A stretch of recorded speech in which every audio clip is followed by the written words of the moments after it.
Okay, so you keep seeing all these headlines about Miami real estate, slowing down. And you're probably wondering, like, what does this actually mean? Should I buy now? Should I sell? What do I do? Yeah, are those llamas looking awfully tempting right about now? Right, exactly. That's what we're diving into today. The Miami real estate market, we've got the data, the inventory pricing trends. The good, the surprising, and maybe even a little, hold on, what's going on here? And this isn't just about numbers on a page either, right? We're Right. talking people's homes, investments, like this is Miami we're talking about. Exactly. It's fascinating to see how these little micro trends we're noticing, they actually reflect these bigger shifts happening in the market. All right, so let's unpack this. The big word everyone's throwing around is slow down. But is that really telling the whole story? Not entirely. You see, when we zoom in on specific neighborhoods, things get a lot more interesting. Take Coconut Grove and Brickell, for example. Inventory there, meaning the number of homes listed for sale. Well, that actually jumped up 20 to 38% compared to last year. But here's the catch. Even with more options out there, those really desirable properties, they're getting snatched up faster. This tells me that, yeah, buyers might be being a little more cautious these days, but the demand is absolutely still there. So it's not just about how many places are for sale, it's about what kind of places. Right, Raw. 100%. Now, this is where things get really interesting. For single-family homes, inventory's actually stayed pretty stable. But condos, Yeah. now those are a different story, especially in downtown and Edgewater. Oh, yeah. What's happening over there? We're looking at a massive surge in inventory, upwards of 40 to 60%. Wow. Okay, so more condos on the market, you'd think that means prices are going down, right? Now, wouldn't that be the million-dollar question? And the answer is, well, it depends. While some areas have seen prices soften a bit, others are actually defying the trend.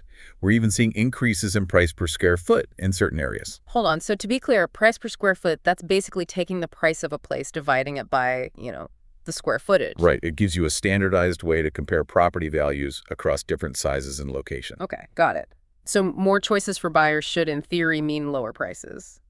But you're saying that's not always what we're seeing. Exactly. Because here's the thing. When buyers have more to choose from, they become incredibly picky.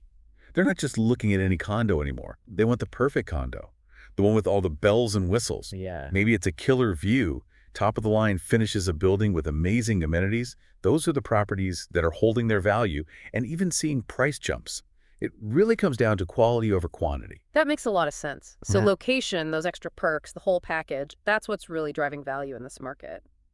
Let's narrow our focus a bit, though. Our data is showing some pretty interesting trends in Miami Beach, Surfside, and Edgewater, especially in the condo market. Absolutely. In Miami Beach, condos are staying on the market a bit longer than last year, about 40 days on average. The Surfside, now that's where we're seeing a much more noticeable difference. What's going on in Surfside? Properties there are taking more than twice as long to sell.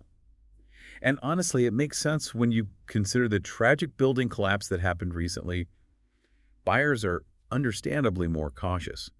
Inspections are more rigorous, and naturally, it's impacting the speed of sales. Yeah, that's completely understandable. It's a good reminder that real estate goes beyond just numbers. We're talking about people's homes, their sense of security. It's a big deal. So what about Edgewater? Well, with condo inventory there jumping up by 45%, we're also seeing those properties sit on the market for longer, about 28% longer on average. Again, this goes back to that idea of buyer selectivity. Okay, so we've covered a lot of ground here. For our listeners who might be feeling a little overwhelmed with all these numbers and trends, what's the main takeaway? The Miami real estate market.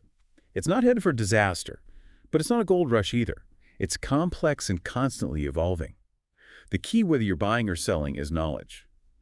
Do your research. Understand the specific neighborhood you're interested in. What are buyers looking for there? What are the trends? Be realistic about pricing.